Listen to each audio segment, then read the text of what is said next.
Step into the scene of Vanity. His vision impaired by lust, seeking the bodacious curves that fulfills his desires of infidelity. Hungry no more, he's satisfied with his lifestyle, hiding through his frantic, frivolous spinning to cover the psychological scars he holds deep, deep down inside, rooted in an urban environment, where the disloyal thrived and the aggressors received the utmost respect. And wealth was determined by Versace covering his eyes, draped in Gucci with Mason Margielas imprinted with every step he takes, never really admitting that he too was playing folly to his own life.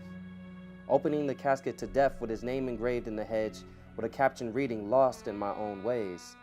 He can only see her frame from waist down.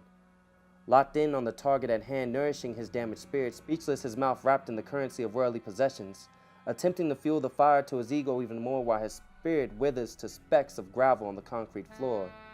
See, this young man doesn't seek understanding, companionship, or longevity. Just a sweet taste of a woman's nectar lips, $100,000 worth of revenue splurged on luxurious BMWs, phantoms with a rearview image of pain left on the side of the road. Thinking the success of a dollar bill, the thrill of a toxic infatuation can release his sorrows for this young king. With a tight grip, he squeezes his palms tightly on the round-edged surface of death, indulging in chaos until there's not a drop left. An ongoing routine of self-sabotage, bottled service around dangerous company that glamorized his generosity as long as their cups were filled with his agony, lost in his own translation, stuck in a panty-dripping ecstasy of ferocious greed that acquires his soul, a sinful sip that hinders his growth. He is the definition of a lost soul. A king who reigns his own demise, blackened eyes stuck in a gaze seeing to the dark pit of his creation.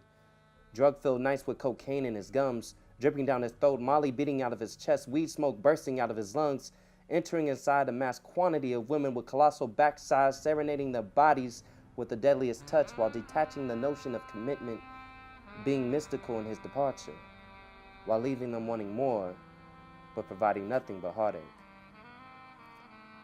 The king saw a reflection in his diamond-crusted watch, seeing the worshiper he became.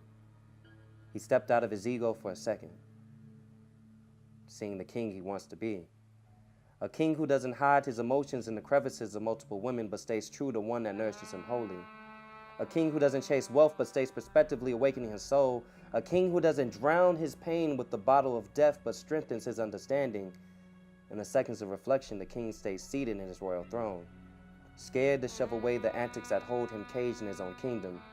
He remains seated in mayhem, be fearless, be able to look yourself in the damn mirror without turning away because you're scared you'll break your own reflection by the ill will in your heart. So I just want to ask, which king will you be?